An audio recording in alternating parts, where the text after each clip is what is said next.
Hello नमस्कार. नवीन एका व्हिडिओमध्ये मी राजश्री आपल्या सर्वांचं अगदी मनापासून स्वागत करते. सासरी आलेली आहे. आता नाश्ता वगैरे सगळं आवरले आणि चला थोडंसं शेतामध्ये फेरफटका मारूया.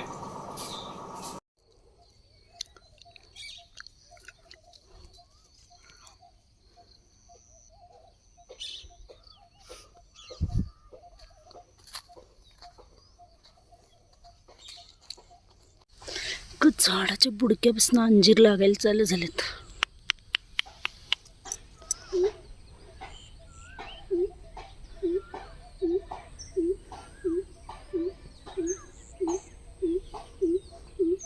झाडाच्या बुडक्यापासून अंजीर लागायला चालू झालेत. मस्त असं किती मोठं आहे बघा झाड.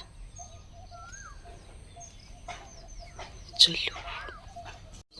सकाळचं वातावरण आहे आणि 7:30 ते 8च्या दरम्यानचं टायमिंग आहे. पण ऊन बघा किती, म्हणजे ना असं प्रखर उन्हाळा अगदी सकाळपासूनच जाणवायला लागतो.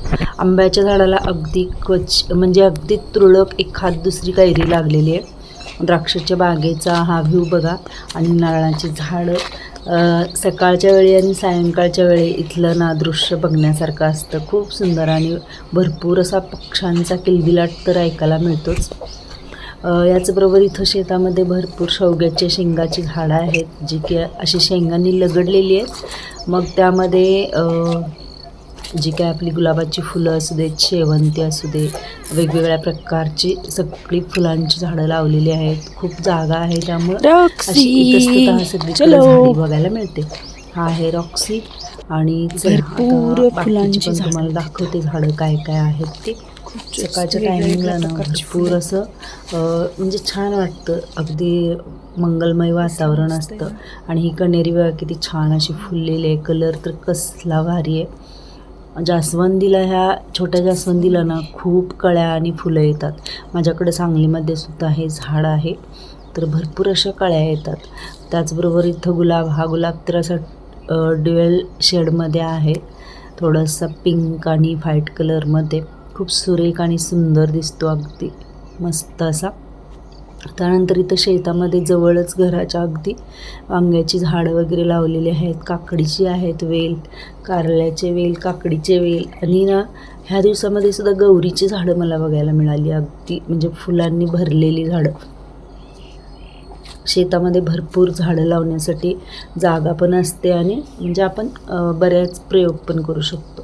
तर ही कुठली फुलं आहेत हे मला काही सांगता येत नाही. ह्याच्या पाकळ्या अगदी नाजूक आहेत. अगदी फुललेल्या फुलांच्या ना पाकळ्या अशा झटकन निघून पडतात. तर ही मी थोडीशी फुलं काढून घेत आहे देवांना वाहण्यासाठी. आणि आता म्हटलं चला, इथं हा शेवंतीचा बहुतेक ना, ही शेवंतीचे आहेत का कशाचे आहेत वेल माहीत नाही मला. बरेचसेच आहेत झाडं. प्राजक्ताची झाडं आहेत 2-3. त्यानंतर लिंबाची झाडं आहेत. हे बघा लिंबाचं झाड खूप सुरेख असं आले आणि जवळजवळ भरपूर अशी झाडं आहेत. शेवंती तर म्हणजे 2-3 शेडमध्ये असे आहे. आणि हे आहे मोठंच्या मोठं वाळूक म्हणतो आपण, तर हे बहुतेक बियासाठी ठेवलं असणार आहे. खूप मोठं आहे, जवळजवळ 2 किलोचं असेल. असा वाटला सांगा शेतातला फेरफटका. मस्त घराजवळ शेती आहे, छान असा फेरफटका मारला आहे मी.